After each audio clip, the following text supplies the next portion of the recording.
handicap hurdlers aren't your biggest list of sort of area, I suppose, but there's some really effective horses and high-level horses within that group. Too Friendly is one that I think is worth mentioning, who looked very well today when we saw him out on the gallops, and is probably one that looked to be more towards the start of the season and almost ready. Yeah, he is. Hopefully, depending upon when this goes out, he may have already run at Chepstow. He's a 4-year-old, and that can be quite hard for them. Those 4-year-olds going against the older horses. So there's 2 races at the start of the season, Chepstow and Cheltenham, that 4-year-olds only. We've got to make use of those races and take advantage of those races with the 4-year-olds we've got. So Too Friendly be going to Chepstow. I feel though that a step up in trip is inevitable. 2.5 miles is coming. That will then open the door up to a whole new range of opponents as much as anything to him. Sometimes though you get into the spring and they're 5 and they're a bit stronger and they recapture their form. So I don't think you can lay too much expectation at those 4-year-olds' doors at the moment. But I do hope that, you know, he goes and resumes progress, because at one point last year he did look like he was sort of going to go and be able to compete, if not at the graded level, then at the very high handicap level. So maybe a bit of unfinished business here. Favois, ultra consistent and got plenty of wins to his name. He's more than likely probably going to stay over hurdles this year, just a bit more comfortable over them we feel. But yeah, I mean, it really sort of, you know, honest and always gives his running. And the handicap just had a real tight hold of him. Ran really well last year in the Moor Battle, but we managed to get a couple of wins under his name, and probably look for those bigger handicaps again this year. We couldn't go without saying hello to PROSCHEMA, who obviously actually started life on the flat and joined you sort of about 4-year-old, 5-year-old maybe. He was a bit of an older horse, wasn't he? And he's done incredibly well in the sort of staying division over hurdles. Yeah, he has. Real likeable horse. Has done well for us, you know, winning plenty. And actually, since we've stepped him up in trip, he's improved plenty. As a horse at home that goes very well, and you'd think he'd have all the gears, you know, but since we've gone up in trip, it's helped him. Did really well last year, just getting touched off in the West Yorkshire hurdle. You know, he'll go probably down the sort of similar route this year in the handicaps, and then hopefully he's not far off being a graded horse. Really deserves to get one of them on his belt. You know, he's a real likeable horse, and he's not far off it. He's just in that sort of in-between bit at the moment, so if another sort of break this summer has helped him, he's going to hopefully be properly, you know, real consistent at that very top level. Yeah, for sure. The handicap has just given him a little bit of ease, so I think off his mark now, there's a good race in him this year. Number 13 is Molly Ollys Wishes. Now, she's so tough, isn't she? Loves to make the running, and she's pretty hard to get by. She is, and great year last year. I think she's won 80 grand in those bonuses, those GBB bonuses. She won at Wetherby over 2 miles, which was unexpected. The big race for her last year, and it will be the same again this year, is the Warfield at Ascot in January, and she won it. Her season always tails off because she puts so much in. And so we have to bear that in mind this year. But if you could go and win one more this year, and she wins that, you know, wins 100 grand in bonuses, she'd be the first mare to do that, I think. So that'd be quite special. But she's a tough mare. What's not to like about her? She's great. West to the Bridge was a 4-time winner last year, which was very impressive and quite an achievement. But I suppose because of that, he went up quite a lot in the handicap and probably found things a little tricky once he got to a high mark. Exactly that. Handicaps are just that. You win in your turn. He won 4 times in his turn, apparently. I think that was because we were finding the right races and the ground was appropriate, and Tristan was taking weight off as well, which was very helpful. But don't take anything away from him. He won those races, and because of that, you kind of get reinvigorated and say, well, if we get back to an appropriate mark, he could go and win some more. But I don't think we're ever going to win 4 on the bounce with him again. But he's been a magic horse. He's won us a stack of races, hates fences, won't even look at one. But he's very effective over hurdles. Down to the trainer to find some winnable races again then. Yeah. All about the placing. And yeah, you can't guarantee to be that good at your job all the time, I tell you. So our final one coming up now, Harry is actually on board, is Wild About Oscar. he has been dancing off the board. So impressive schooling here this morning. Yeah, he's good fun, isn't he? I think Harry's enjoying himself as well. Look, showing off. He's a lovely horse, and he is a high-class horse. We never had him right last year. Just everything went wrong for him. It was very disappointing. But we found some problems with him. We've sorted them out, and as you can see, there's the way he is at the moment. You've got to be delighted with him. He'll start over hurdles at the first Aintree meeting. And he's won at that track on that meeting before, so that'll give us an idea of where we are with him, but we're super happy with him, as you can see.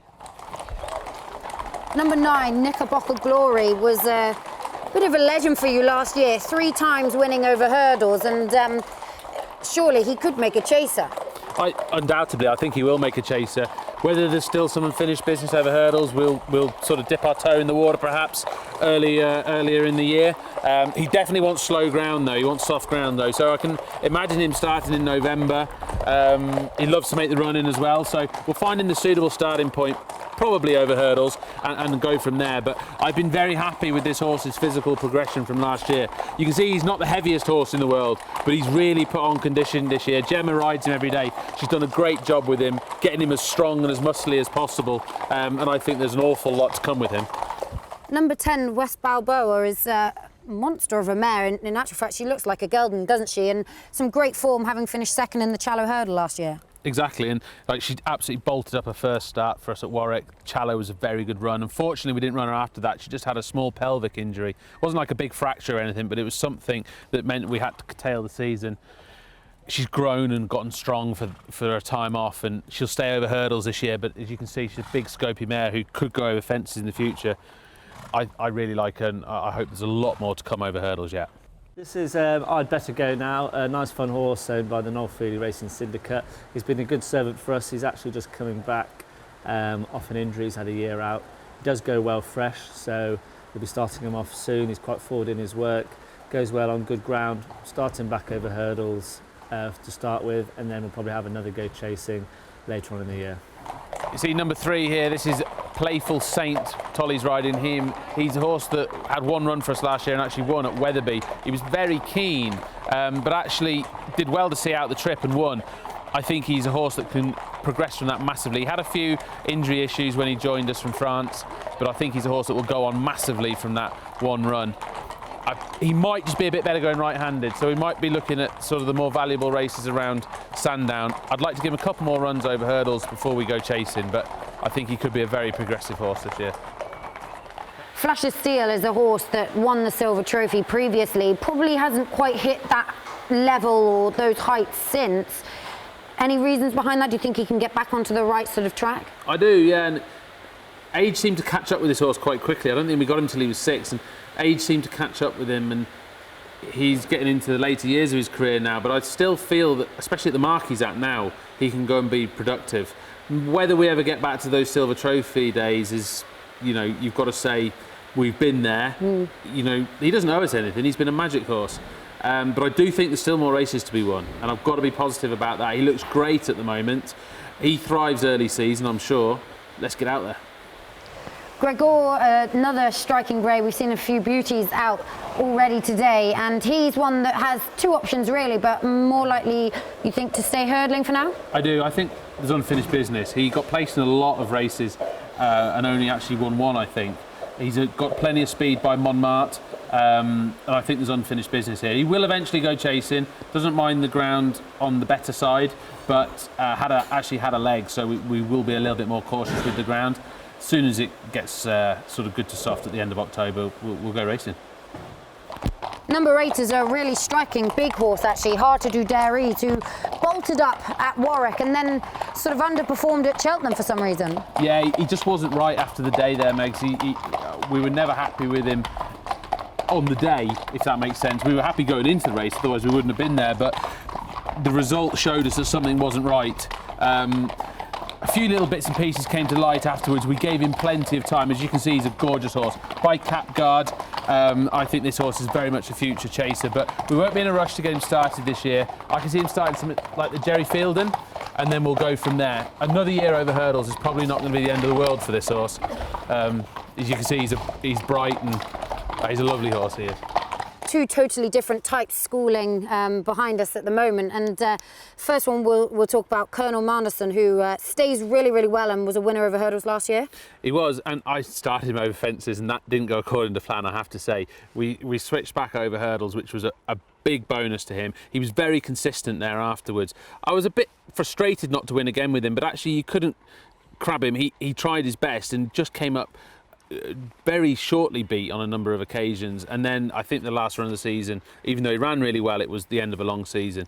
I think we'll stay over hurdles at the start of the year. He's by cap guard, so he should be able to go chasing at some point, but we'll sort of wait for that to happen, really. Wait for him to tell us he's ready. Ridegway is a horse who has actually already had his seasonal reappearance. That was pretty recently. He made a bit of a mistake at a crucial point of the race and possibly looked to tire. Is that because of the mistake, or did you feel he'll come on for the run? I have to be honest with you, I actually think he blew up. Okay. Sometimes those first soldiers at the start of the year, they tell you where they are, where the rest of the team are. And we've had a couple run already. And I think they've just shown us that our fitness is probably lacking 5 and a bit %. Okay. So we've got to do a bit more. I suppose time obviously helps. That, you know, a couple of extra weeks for each horse can be a difference. Exactly, and you always know where you always know where you are. The early ones are your sighters. They tell you where the rest are, and you can adjust and go from there. And I do think we're about there. You know, 10 days would be better. So I think you can presume that Ridgeway is going to improve, and I think he'd be better for a fence as well. So I said to his owners the other day, you've got potentially 2 pockets of improvement to come here, whereas some other horses might only have 1 potential area of improvement. So take the positives out of it, not the negatives. You know, yeah, we blew up, but we know that, and we can work around that. Put him basically spot on for next time. Yeah.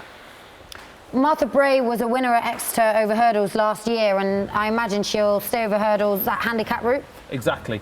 She was really good last year, and then I thought she was going to go on. It didn't really happen that way. Oh, nice. I think we're going to have to be not patient with her, but I think we have to be a little bit more spaced out with the races, and perhaps 2 or 3 serious targets in the year, rather than sort of like almost handing our homework in and saying, is that good enough today? Let's try and, you know, really concentrate our efforts. I think she can win us a couple of races. You know, she is in the handicap category, and that's kind of where we are. But she's very effective, and she's very effective when she's fresh as well. So Exeter could be on the cards again, actually.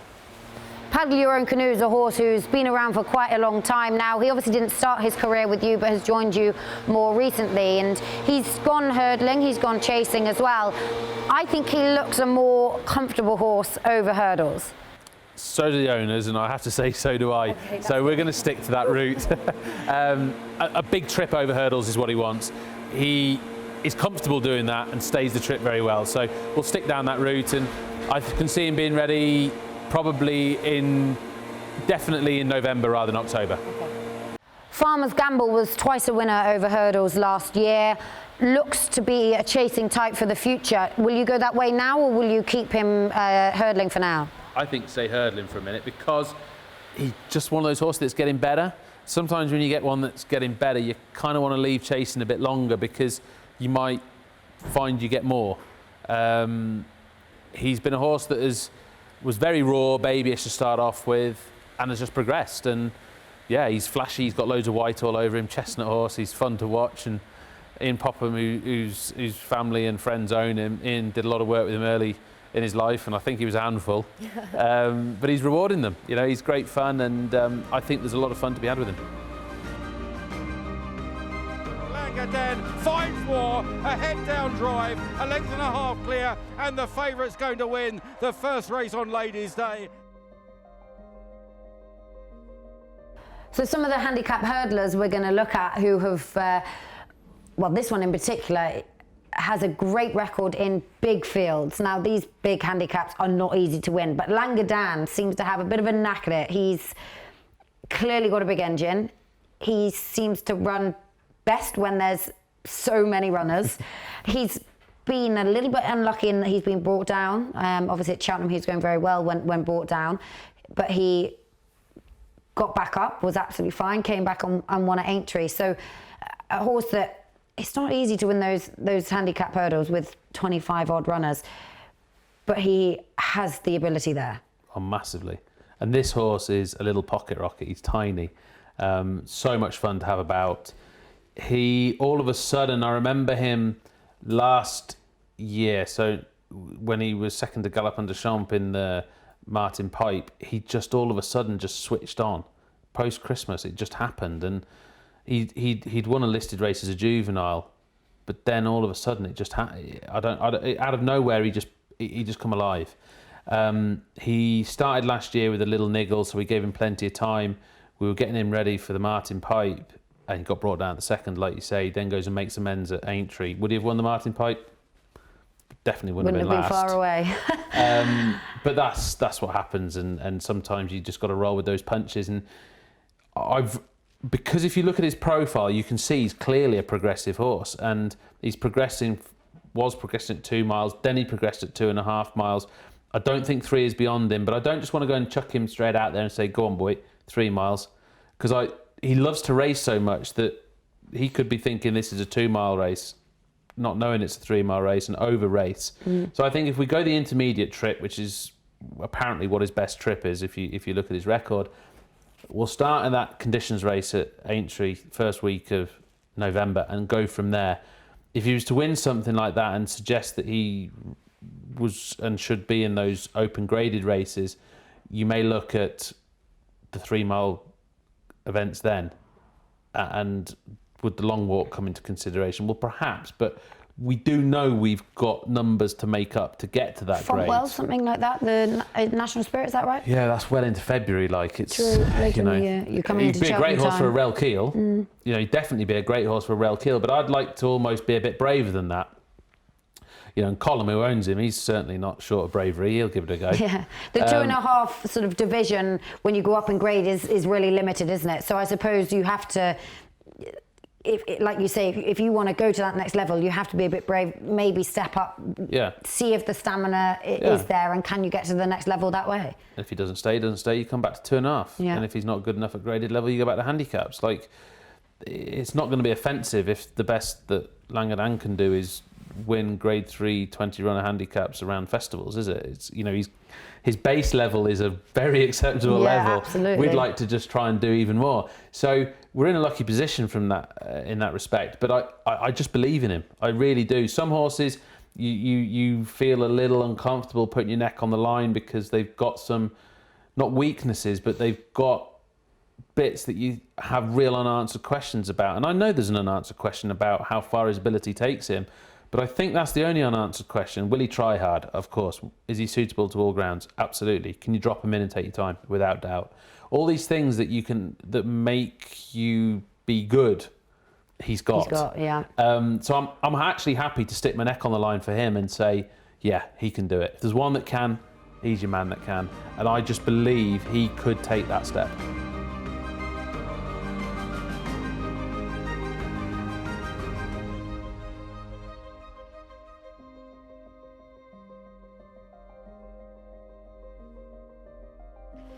TONIC is a mare who really seemed to progress last year. She was beaten by Marie's Rock, who has done nothing but boost the form, obviously winning twice at the very top level. TONIC herself finished the season on a high, winning at Ayr, and one thing I think it's fair to say is she stays very well. She does, and I want that stamina to be effective at 2.5 as well as 3. Obviously, she got beat over 2.5 at Warwick by Marie's Rock. So I don't think 2.5 is an issue. I stepped her up to 3 a couple of occasions last year and she was very effective. Given that the David Nicholson's over 2.5, we're going to try and make that happen. If it's unnatural for her to be at that trip and we have to go 3 miles, well, we have to. But I would love to sort of try and spend a season at 2.5. I don't know where to start yet. She definitely wants slower ground. But you can just see from this mare's form, she's very much an improving mare. A mare that we've dipped our toe with her a bit, but we've not gone all the way. We've kept away from Cheltenham and we kept away from Aintree, and I think she could improve a lot. And she could jump a fence, but she may need to. She might just be able to achieve a lot more over hurdles. So I think she's one of our sort of leading lights as a mare. We've got some very good mares. We've got a very strong mares team. Unfortunately, and big team of them as well. Yeah, unfortunately, Nurse Susan misses this year. Okay. She's got the beginnings of an injury, but so we have to stop with her before it becomes that. But they're a good bunch, these mares, and I wouldn't say she necessarily absolutely leads the team. There's some others around her who are very talented as well, but she's right up there.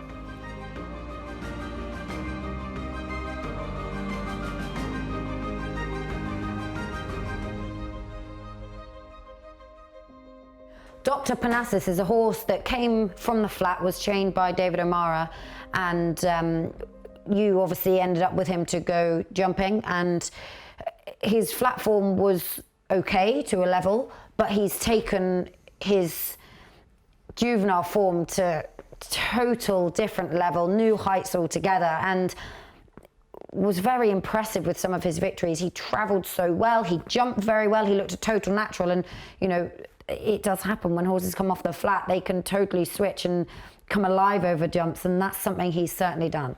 No doubt. I was really, really happy with those first 2 wins. Obviously, we've gone then for the Triumph. It's a deep, you know, it's a real deep end. He's travelled well. Okay, there's been a few got up the hill better than him. I actually think this horse wants to step up in trip. Okay, I don't think the last run of the season counted for him, by the way. I think it was the end of a long year for him. He's had a proper break now. We're going to go to Cheltenham for the 4-year-old only hurdle, and that'll tell us where we're going for the rest of the season. I want to reiterate, though, and I have done on occasion today, that sometimes it's really hard for those 4-year-olds, you know, when they've been a juvenile with allowances and running against their own age group, all of a sudden, you're against so them all often now. You find 4-year-olds have like a blank year and then come back again. It's such a hard time for them, especially, like you say, from that juvenile, stepping them up against the older horses. It is hard. They hit no man's land. They do a little, but then all of a sudden they come back. Yeah. And where's he gone for a year? And sometimes it can actually be over a further trip as well. So in the spring, you could be stepping this horse up and looking at a Coral Cup. And I don't want him to be forgotten, even if it takes a year to see it back, because this horse has a bundle of talent. And he tries very hard. You know, he definitely tries very hard. Off the flat, it was a natural progression for him. He loved to jump, but you know, he is a horse that puts his best foot forward. And I think with that in mind, given what he achieved as a juvenile, okay, not in the absolute best races, but what he achieved as a juvenile visually, I think when it all comes together, and I don't know if that'll be straight away or in the spring or even in 12 months' time, there's a lot of good races for this horse to run in and win. And I don't know, something just tells me you get into the spring and you go up in trip, that could be the key. It's a bit of a long-term plan with him anyway. It is a bit, but you just got to be patient with those 4-year-olds. You've had you know, the juvenile season was easy. You've got to, you know, you've now just got to sit and wait, and you know, sometimes it's worth waiting for.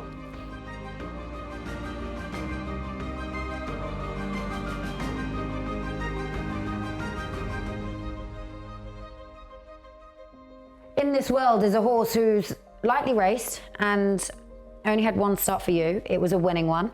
That was at Warwick, and after that was, I think, heading the market for the Triumph Hurdle. Unfortunately, didn't run again last season after that victory, but clearly a horse you hold with high regard, and one that I presume is coming back from injury and is going to have to come back as good and as exciting as he was before that break. I think so. He ran in France before we bought him, and he beat Phil Dorr. Obviously came to us and won that hurdle debut very easily. He actually cut himself in the race. The cut got complicated. He went to hospital that day, but the cut got complicated. They had to tie up a blood vessel, and there was a complication, not from the surgery or anything, but just how the cut was, and that put us back. And you know, just things didn't go very smoothly with the recovery, and we ended up missing the rest of the season. I hate missing time with horses, and I don't want to be that person who says it's a blessing in disguise, but he's gotten stronger for having time off, and you know, he's a very high talent, high class horse. He's still entire, and it is our intention to one day stand this son of Saint-Descent at the stud. So we've got a big job to do here. I hope that he can come back better than we saw him. He's a very strong travelling horse. He can run in an intermediate hurdle because he's only had one run. So I should imagine Newbury at Christmas for an intermediate hurdle. If he won that, I would go Brave. If he didn't win that, you have to reassess. Yeah. But I think if he comes back as good as he was, it would take a fair horse to beat him in an intermediate hurdle. Introductory hurdle, sorry, not intermediate hurdle, introductory hurdle.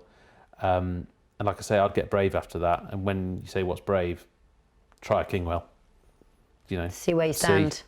See. If it's not appropriate, we'll obviously change tack. But we've almost got a job to do with this horse. We've got to make him into a stallion if he can be. Yeah. And I won't be afraid to try him. And I'm not saying that he's a champion hurdle horse because he has a huge amount of space to go to be one of those. But he is obviously very, very good. So fingers crossed for him. I mean, you've got to get on that path to potentially make him. Yeah. You know, if he's good enough, can you go there? But I suppose you've got to get on the path to test that. He's one of the first horses that we've had two jobs to do with. We've got to make him a racehorse and we've got to make him a stallion. Yeah. So, you know, he's a pretty important horse, to be honest with you. For, you know, not just for the racing side of things, but for what we're trying to do outside of it. So yeah. Exciting at the same time. And if you're going to have one, why not have a really good one? So absolutely, hopefully is that.